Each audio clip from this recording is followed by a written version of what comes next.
all I want to do is win. I wake up winning. I glide through the day winning. And yes, my friends, I go to sleep as a winner. My name is Michael Wynn. I am a habit success strategist, financial expert, and authenticity coach. I help leaders, business team, and organizations with winning strategies through repetition and growth development. But I had not always been this confident. But before I talk about my now in detail, let me tell you a little bit about my past. First, we have to understand fear, right? Winning over fear takes a lot of work. Fear is not a sin. It's actually a natural and powerful emotion, essential for human survival. You need that emotion to survive. So fear is not all that bad. Throughout my career, I would develop habits without even realizing them, driven by a structured desire for achievement. But I was fearful of repeating it for some reason. However, I found my own achievements brought fear that slowed me down.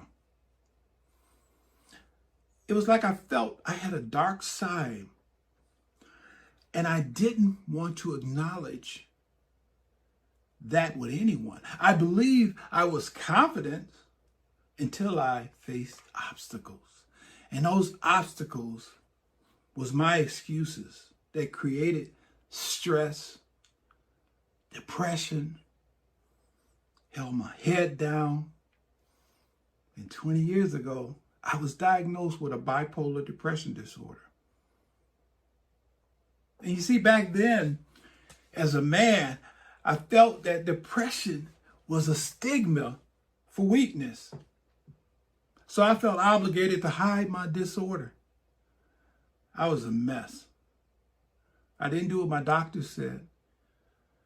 I neglected my health. I verbally abused a lot of relationships. I had 2 businesses that failed. I bankrupted them. Had a failed marriage. I had a brick wall of chaos, but I was going at a rate until I had a wake-up call. Wow, that wake-up call was the morning that I was sitting at my desk in my role as a state auditor of the first casino that was being built in Detroit. I started sweating, started breathing heavy, and soon I passed out. I was just lucky that somebody was there 5 a.m. to see to my medical needs. But I was so embarrassed being carried out on that stretcher because I hid. I hid my disorder. I hid how I was. Have any of you ever hid the true you? If that's you, just put in the chat me. Because one time or another, we may have been unhappy by the way we were. Put me in the chat. Be transparent. That's how I overcame my situation. And I had to face the reality. I was just lucky that I had to develop something that would get me motivated to first understand I had a problem, now to fix it. While recovering, all I could think about is I need to fix this and I need to fix it fast. I returned to my sessions with my therapist, who I affectionately call my coach. She greeted me with open arms, knowing that I would come back. The thing that she wanted to work on, as I spoke with her, is fear in developing habits. She came with fear in developing habits. She spoke about these techniques that would help me with my self-care. But I first needed to understand fear. I needed to understand the fear of failure, the fear of rejection, and the fear of the unknown. I got a lot of stuff to talk about, so you may want to get some note papers out and write this down. The fear of failure is when it can prevent people to take risks or pursue new opportunities. Oh yeah, that was me. I would sometimes stay in my comfort zone to avoid challenges, to avoid raising my hand. I knew the answer, but I just wasn't there yet. That fear of failure had to be corrected with motivation. It had to be corrected with understanding your uniqueness. And then there was the fear of rejection, because oftentimes it inhibits personal and professional relationships because of past experiences. We needed acceptance and validation, especially if you was going through stress and depression. That's all you wanted, somebody to accept and validate what you was doing was okay, was right.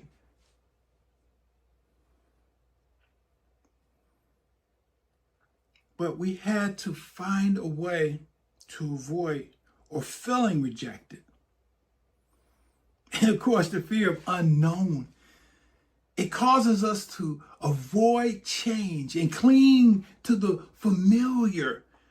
We don't want change, rooted in discomfort from uncertainty. And boy, I can tell you what uncertainty meant to me. One day, my older brother, who was big on us maintaining our cars, he said, "This Saturday, we're going to go change the oil and lube the tires." And I said, okay. You're right. We should maintain them. So that Saturday morning, I got up and went to the garage with him as we laid on the floor of the garage, and he lubricated the tires, and I got my wrench and loosening the nut for the oil to come through the oil drain pan. And as I laid there, this big, fat, ugly rat ran across my chest, dragging his tail. He hit the wall and he ran into the hole. And I said to myself, to this day, hey, I can go out and do some things, but rats and mice is not my thing. The fear of unknown, rooted in discomfort. We have to get over that thing. When I learned to understand with fears, confronting fear was crucial, but not enough on its own. My journey to success and well-being required persistence and repetition. Persistent in being repetitive in everything that I do, which means that my therapist said, now your habits are unique. Because the time that I was diagnosed, I had 2 financial certifications. I was a licensed builder. So she said that I had to get there through some kind of habit formation. I never thought about it that way. You see, there's a habit loop, a clue, a routine, and a reward that I actually took advantage of and didn't really put it in perspective of something that can help me get over my fears. She suggested that my achievements, I should focus on habits. This was me to recognize the importance of exercising positive affirmations, creating a positive space, and challenging my negative thoughts. This is key. Write this down. Exercising positive affirmations, which a lot of people think are silly, to stand in the mirror and say, I am Michael Wynn. I will. I am capable of achieving. I am worthy of love and respect. But over and over in the morning when I meditate and pray and do my exercise in the morning, I couldn't, or I did not feel complete until I had my positive affirmations. Because let me just tell you a little bit about my medical situation. I got off of that medication within 6 years, which sometimes is a lifetime sentence for people. But I was determined to get off of that medication. And it took these steps to feel that I had to do that. That's exercising positive affirmation. Then creating a positive environment is what I did. It allowed me to keep a working space filled with joy and inspiration. I read this book, this fantastic book by Les Brown, Up Thoughts for Down Times. I read 7 Habits of Highly Effective People. I eradicated all of the negative things in my space, including people, because that's important. It's to bring energy to your space, meaning that you had to clear out some negative things to build in a positive environment. And then challenging negative thoughts. The third thing, challenging negative thoughts. This process is starting. We're not near the end, but this is the end of the 3 processes to focus on these habits. It's challenging negative thoughts. I had to pay attention to my thoughts, recognizing when they are negative or self-critical. Sometimes we're hard on ourselves. We have to examine and actually make note of how we want to see ourselves in a positive light, not a negative place. We want to move towards a positive area because replacing negative thoughts with more balanced and positive thoughts, we incorporate these practices of daily living in a positive light. We had to enhance our mental and emotions. Our well-being was on the right track for helping us to overcome fears and obstacles to move towards a more positive, fulfilling future. My goal was to build winning strategies with habits, which I enjoyed sharing with people because I wrote my first book, Habits Don't Lie, after I was victorious of getting off of the medication. It was a memoir and it was steps that I had to discuss with others. And what I do know, that a habit is a goal to set. And the goals are the results that you want to achieve. But through that process, my process of habit matrix was a process that led me to the results that I wanted to achieve because I focused on that habit loop, a clue, routine, and a reward. I'm going to say over and over again, your future is created by what you do today, not tomorrow. It's important for winners to set aside winning goals. Elevate your success with clear goals and actions that produce the desired results that you want. Because when I got through my process, I can actually remember this quote by Maya Angelou. As soon as the healing takes place, go out and heal somebody else. So I felt obligated as a financial expert, yeah. As a person who connects with men, yes. I volunteered through financial literacy outreach programs because this country is, less than 60% financially literate. And I felt that getting involved with these programs, I was actually finding solace, my healing process through helping others. They didn't know I was healing. I wanted to watch them. I wanted to watch them clear their small wins and tiny breakthroughs through programs and speak as I'm taking on the obligations of leading my family through financial literacy. And yes, I did want to zero in on how you do that. And 3 of the areas I talked to them about is first and foremost is value good habits for financial stability, not financial freedom. Financial freedom will happen once you understand the break even over and over again. Recognize the importance of stability in achieving financial goals. This was the first step. To avoid financial stress, you had to have a structure in your life because that's one of the things that builds stress and depression is not having enough. Right? One of the other things I talked to them about through this habit process is focus on understanding, focus on budgeting, personal growth. Understand Cash App is not a bank, and GoFundMe is not an insurance policy. Building generational wealth, saving money, putting aside, understanding credit. Credit is your integrity report. It follows you everywhere you go. When you start to build your businesses, you want to be able to have that. And keep it as yours. It's a process of understanding your intellectual property, what you work for. That was hard to gain. That you want to now protect it from fraud, cyber crimes. You want to put aside.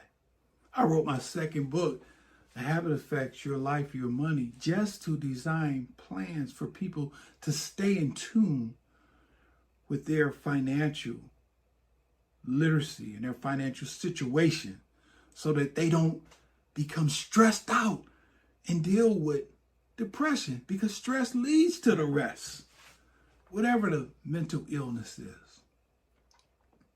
And after I talked to this outreach, I developed calls for just men, just to finding out some of the men that I connected with and some other people that I didn't know much about.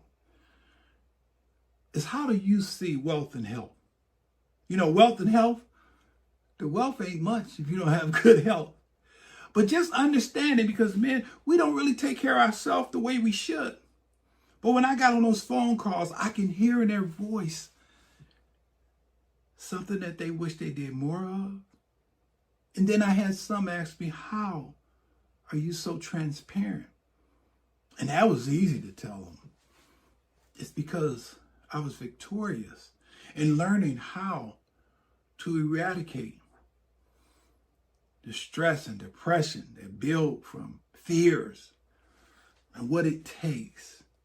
So my success habits that I share, these 5 core habit strategies, there was this habit matrix that I developed would allow me to get habits that are unique to every situation. But here I want to share these last 5 points with you that are really important. Is setting clear goals. Yeah, you heard that, but define your goals to what you want to achieve. Not just saying, I want to get fit. Put a time stamp on it. I want to lose 10 pounds in 3 months.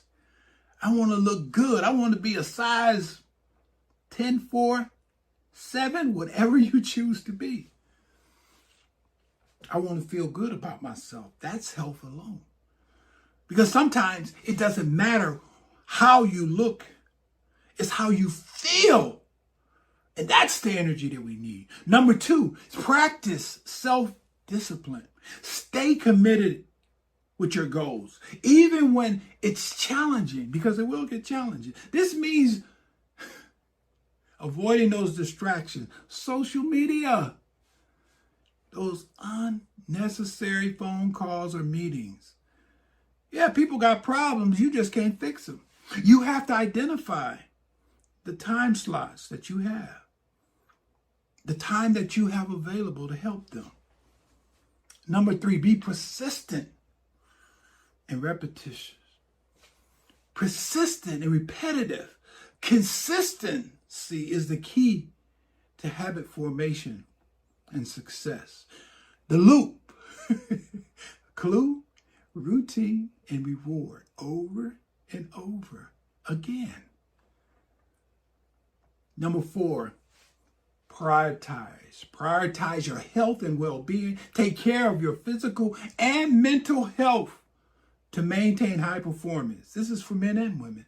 If you want to feel good, at least, I don't say 3 to 5, I say at least 5 days a week. Try to do something towards health wellness. Get motivated. It makes you feel that desire. And of course, number 5, celebrate your small wins and tiny breakthroughs. We oftentimes don't acknowledge and celebrate ourselves.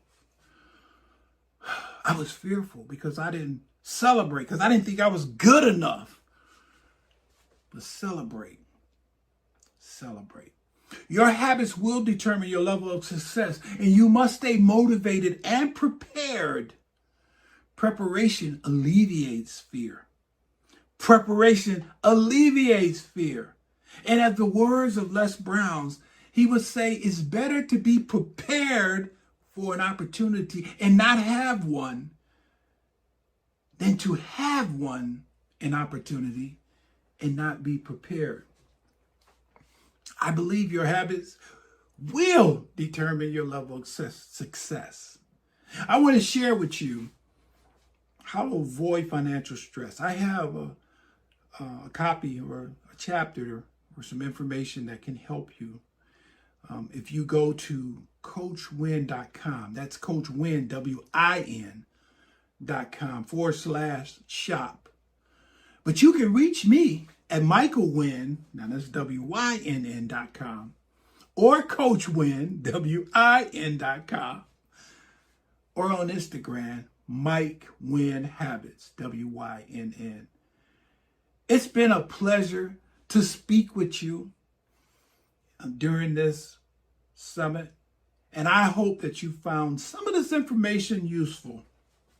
Until the next time, see you later.